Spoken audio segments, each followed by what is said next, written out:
YS జయంతి వేడుకల సందర్భంలో భట్టి విక్రమార్క గాంధీ భవన్లో మాట్లాడుతున్నారు. లైవ్ ద్వారా చూద్దాం.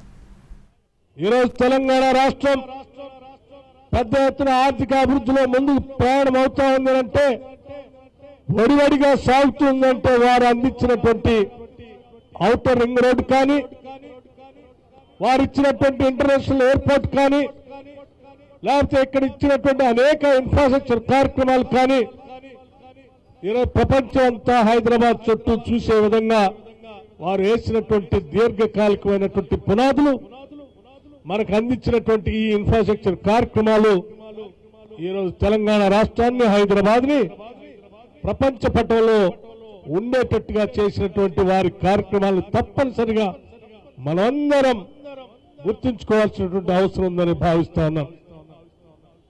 అందుకే రాష్ట్ర వ్యాప్తంగా ఉన్నటువంటి ఆనాడు డాక్టర్ వైఎస్ రాజశేఖర రెడ్డి గారి అభిమానులుగా ఉన్నటువంటి వాళ్ళందరూ కూడా ఈరోజు కాంగ్రెస్ పార్టీ నాయకత్వంలో రాష్ట్ర ముఖ్యమంత్రిగా రేవంత్ రెడ్డి గారు, ఉప ముఖ్యమంత్రిగా నేను, మంత్రివర్గ సహచరులు, మా శాసనసభ్యులు, యావత్ రాష్ట్ర కాంగ్రెస్ కమిటీ మొత్తం కూడా ప్రజా సంక్షేమం కోసం కట్టుబడి నిరంతరం ఇందిరమ్మ రాజ్యాన్ని తీసుకొని వచ్చి ఇందిరమ్మ రాజ్యంలో ప్రజాప్రభుత్వంగా ముందుకు తీసుకుపోతున్నటువంటి ఈ తరుణంలో ఈ ప్రభుత్వాన్ని ఆశీర్వదించి ముందుకు నడిపించడానికి 10 ఏళ్లు ఈ రాష్ట్రంలో, 10 ఏళ్లు కాదు రాబోయే 2 దశాబ్దాలు కూడా ఈ రాష్ట్రంలో కాంగ్రెస్ పార్టీ ప్రజల సంక్షేమం కోసం పనిచేయటం కోసం మనమందరం అంకిత భావమై ఏకం కావాల్సినటువంటి అవసరం కూడా ఉందని ఈ సందర్భంగా పిలిపిస్తా ఉన్నాం.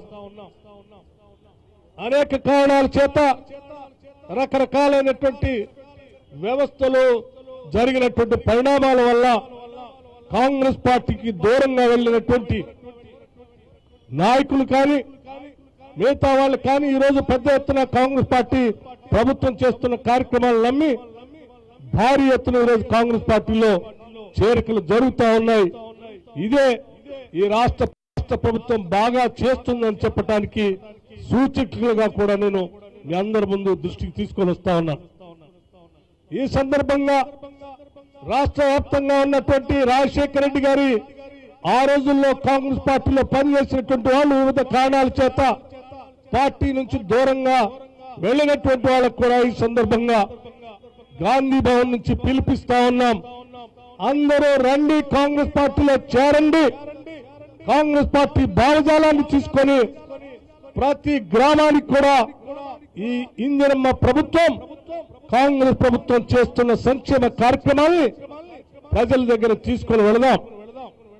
ఇప్పటికే అనేక ఆర్థిక పరమైన ఇబ్బందులు ఉన్నప్పటికీ కూడా ఇచ్చిన కాంగ్రెస్ పార్టీ ఇచ్చినటువంటి హామీల మేరకు రాష్ట్ర ముఖ్యమంత్రి గారు, మంత్రి మండలి అనేక ఇబ్బందులను కూడా ఎదుర్కొన్నప్పుడు కూడా ఇచ్చిన మాటలు నిలబెట్టుకోవాలని ఆలోచనతోనే ఈరోజు 10 లక్షలకి ఆరోగ్యశ్రీ కానీ, ఫ్రీ బస్ కానీ, లేకపోతే ఉచితంగా ఇచ్చే 500కే గ్యాస్ సిలిండర్లు కానీ, 200 యూనిట్లకే ఈరోజు కరెంట్ ఇచ్చే విధానం కానీ, లేకపోతే దేశమే ఆశ్చర్యపడేటట్టుగా ఇచ్చినటువంటి 2 లక్షల రుణమాఫీకి సంబంధించిన అంశం కానీ ఈ రోజు కాంగ్రెస్ పార్టీ కట్టుబడి ఈ ప్రభుత్వం రేవంత్ రెడ్డి గారి ముఖ్యమంత్రిగా మంత్రి మండలి ముందుకు పోతుందని ఈ సందర్భంగా మీ అందరికీ మనవి చేస్తా ఉన్నాం.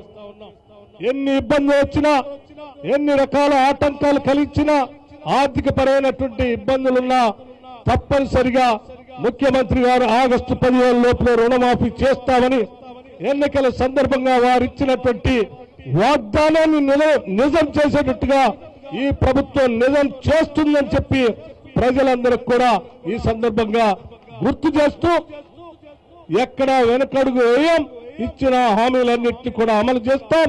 ప్రతి కాంగ్రెస్ కార్యకర్త, నాయకుడు తల ఎత్తుకొని గ్రామాల్లో తిరిగేటట్టుగా ఈ ప్రభుత్వం పనిచేస్తుందని చెప్పి మీ అందరికీ మాటిస్తూ అందరికి కూడా విజ్ఞప్తి చేస్తున్నాం. రండి, కలిసి పనిచేద్దాం, సంక్షేమం కోసం ముందుకు నడుద్దాం.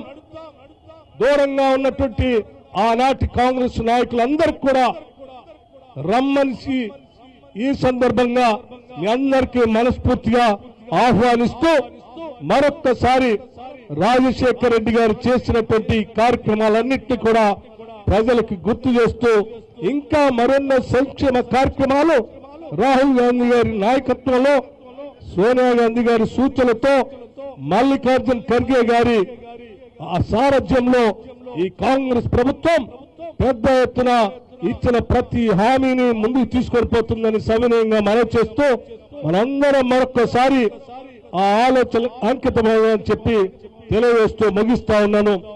జై హింద్, జై కాంగ్రెస్. గౌరవనీయులు ఏఐసిసి కార్యదర్శి దీపాదాస్ మున్షి గారిని మాట్లాడుతున్నారు.